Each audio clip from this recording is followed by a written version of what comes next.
감사합니다. 짧은 말씀 준비하는 게 더 힘들어요. 그래서 고민을 되게 많이 했는데요. 고민을 하다가 오늘 우리의 모습 중에서 이 말씀이 어떨까, 우리에게 주신 말씀이지만 한번 제가 찾아봤습니다. 가져보실 말씀이 느헤미야 4장 17절 18절 두 절 말씀입니다. 구약성경 732면에 있어요. 느헤미야 구약성경 732면 4장 17절 18절 두 절 말씀 우리 함께 보시겠습니다. 두 절 말씀이니까 우리 한 목소리로 크게 힘있게 보겠습니다. 17절 18절 함께 봅니다. 시작.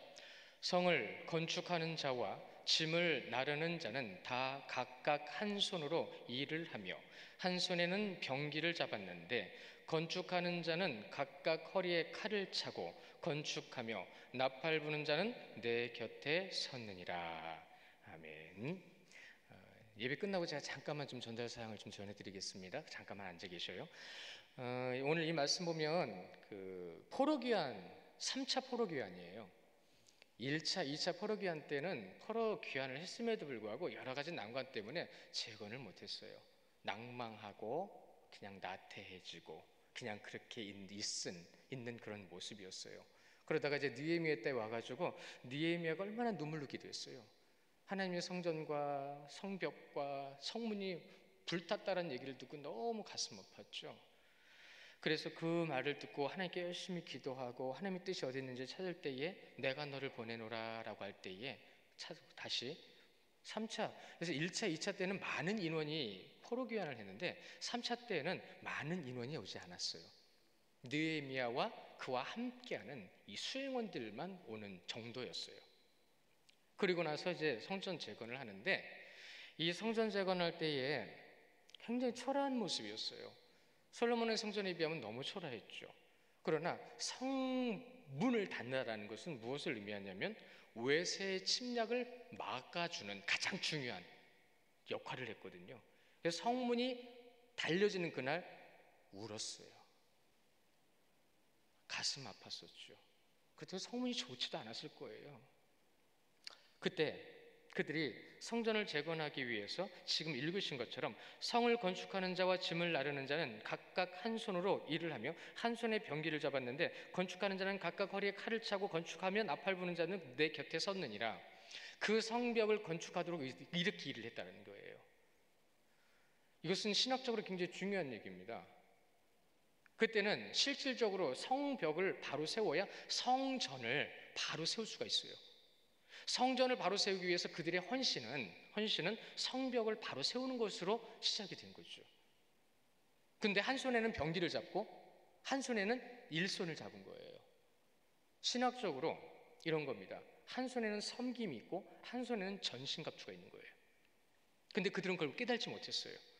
그냥 내가 원래 있었던, 우리 조상들이 원래 있었던 예루살렘 성을 그냥 재건한다라는 생각만 하고 있었어요. 그러니까 중요한 의미는 몰랐던 거죠. 신학적으로 제가 드리고 싶은 말씀을 너무 잘 추각해서 여기다가 정리를 해놓으셨길래 제가 좀 읽어드리는데 조금 긴 편이지만 금방 읽어드려요. 모든 성도들은 하나님의 나라를 확장시켜 나가야 하며, 우리에게도 하시는 말씀이죠. 하나님의 나라의 영광을 드러내기 위해 헌신해야 한다. 그럼 이러한 복되고 영광스러운 사명을 감당할 때에 성도의 무릎과 손을 약하게 하는 악한 세력의 방해가 있음을 잊지 말아야 한다. 그러므로 성도들은 거룩하고 영광스러운 사업을 방해하고 성도를 멸망시키려는 사단의 계교와 공격에 대항하여 싸우기 위해 영적으로 자신을 무장해야만 한다. 이는 하나님으로부터 부여받은 사명을 성실하게 감당하는 것만큼이나 중요하다. 왜냐하면 그렇게 할 때에만 받은 바 사명을 끝까지 수행할 수 있기 때문이다. 따라서 성도는 항상 자신들에게 맡겨진 주의 일에 힘쓰는 한편 하나님이 전신갑주로 자신을 무장하지 않으면 안 되는 것이다. 되게 정리를 잘 해주셨어요. 우리가 교회를 섬기는 거 먼저 하나님을 섬기는 거죠. 근데 하나님을 섬길 때에 그 섬김의 가장 중요한 자세는 무엇이죠? 전신갑주를 입는 겁니다. 한 손에는 하나님을 섬기기 위해서 걸레를 들 수도 있고 운전대를 잡을 수도 있고 아이들을 가르치기 위해서 공과 공부 교재를 들 수도 있고, 근데 이 한 손에는 또 뭐가 있어야 된다고요? 병기가 있어야 돼요. 전신갑주, 구원의 투구가 있어야 돼요. 말씀의 검이 있어야 돼요. 흉대가 있어야 돼요. 그러니까 이 구약은 그 당시에 이스라엘 백성들의 역사를 나타내는 거지만 이것이 지나와서 이제 우리에게 전해주는 이 말씀의 의미는 신학적으로 굉장히 중요하다는 거예요. 두 손에. 그래서 한때에는 목사님들이 한 손에는 신문을 들고 한 손에는 성경을 들고 라고 말을 하실 때가 있었어요. 필요한 거지만 신문을 드는 게 중요한 게 아니거든요. 교회는 세상의 흐름을 따라가는 곳이 아니에요. 그러나 그곳의 정보는 알고 있어야 돼요. 그러니 우리는 여기서 말씀하시는 것처럼 섬김의 손길과 말씀의 손길을 함께 붙들고 가야 되는 거예요. 말씀 두 절만 좀 먼저 보시겠는데요. 고린도전서 15장 28절 말씀인데요. 이제 섬김에 관한 것으로 먼저 말씀을 한 절 보시면 함께 보겠습니다. 시작. 그러므로 내 사랑하는 형제들아, 견실하며 흔들리지 말고 항상 주의 일에 더욱 힘쓰는 자들이 되라. 이는 너희 수고가 주 안에서 헛되지 않은 줄 알미라.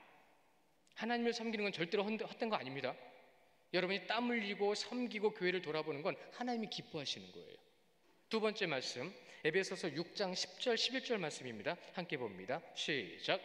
끝으로 너희가 주 안에서와 그 힘의 능력으로 강건하여지고 마귀의 관계를 능히 대적하기 위하여 하나님의 전신갑주를 입으라. 병기입니다. 그렇죠? 섬김과 병기, 무장하는 거예요. 이것이 교회 안에서 항상 성도들에게 있어줘야 되는 모습인 거죠. 그들은 성벽을 세우면 쳐들어오지 못하는 걸 알았어요. 근데 성벽은 뭘 의미하는 거예요? 주님의 보호를 의미하는 겁니다. 예루살렘 성이 누구의 성이에요? 그 안에 성전이 있는 건 누구의 성전이에요? 그러니까 그 안에 머물러 있는 자들은 하나님의 백성이란 뜻이었어요. 그런데 그들은 나중에 그걸 다 잃어버렸잖아요. 그냥 그 두꺼운 성벽, 높은 성벽만이 자신들을 보호해주는 이상한 변질된 신앙을 가진 거죠. 그래서 결국 멸망했죠. 오늘은 딱 세 가지 이 사람들만 딱 점검해보고 마치려고 합니다. 보시면 건축하는 자가 나오고 짐을 나르는 자가 나오고 나팔 부는 자가 나와요. 건축하는 자들은요, 건물을 짓기 위해서 건물의 기술자들입니다. 그렇죠? 그런데 이것이 의미하는 것은 무엇이냐면 지식적으로, 경험적으로, 영적으로 세움받은 자들이라는 거예요.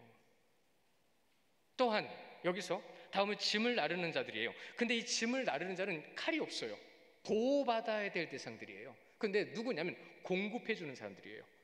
건축하는 사람들, 공급해주는 사람들, 기도해주는 사람들, 예배하는 사람들, 말씀 보는 사람들, 여기 세 가지 질문은 우리에게 다 적용되는 겁니다. 그러니 우리에게 영적으로 세워주신다고 한다면 우리는 이 짐을 나르는 사람들처럼 어떻게 해야 돼요? 성실하게 있는 그대로를 가지고 하나님의 뜻을 이루기 위해서 쓰임받아야 되는 거예요. 그런데 여기에 또 누가 나오죠? 나팔 부는 자들이 나옵니다. 이 나팔 부는 자들은 누구 옆에 있으라고 그랬어요? 느헤미야 옆에 있으라고 그랬어요. 왜요? 그가 신호할 때마다 나팔을 불어야 되거든요. 절대로 졸면 안 돼요. 절대로 깨어 있어야 되는 거예요. 잘 아실 거예요. 우리 망대, 성경에 보면 망대 비유 나오죠. 망대가 왜 세워지죠? 적이 쳐들어오는지 안 쳐들어오는지 알기 위해서 세워놓은 거잖아요. 그런데 분명히 그때 이때다 하고 나팔을 불어야 되는데 안 부르면 어떻게 되는 거예요? 이때가 기도할 때인데 기도 안 하면 어떻게 되는 거예요?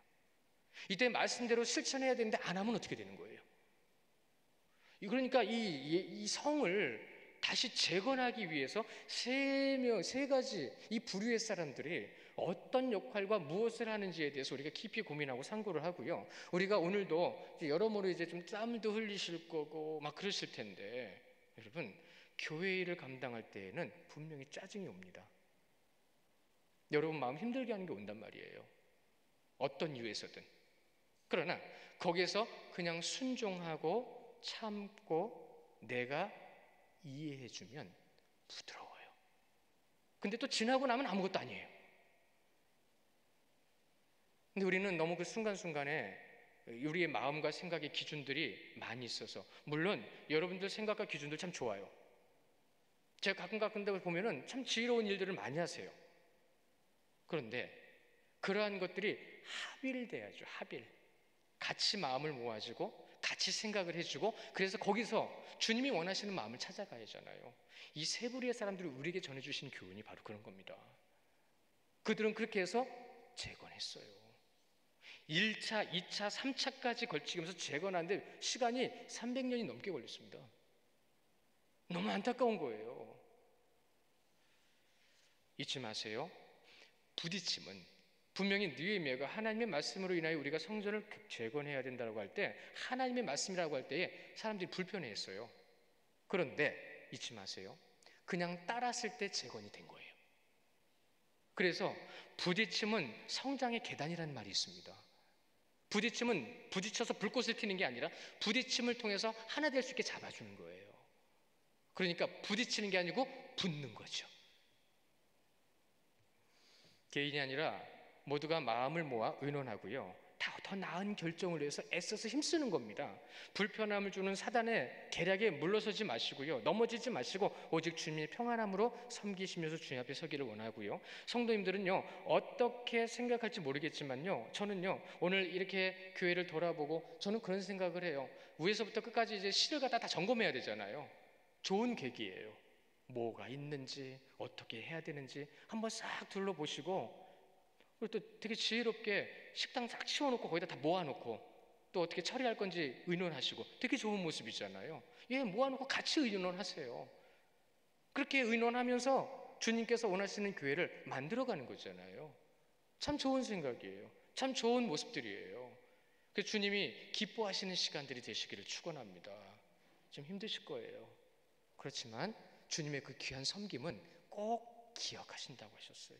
생명책에는 구원받지 못할 죄만 기록하는 게 아니라 우리가 하나님을 섬기는 섬김의 아름다운 모습까지 다 기록하신다고 그랬거든요.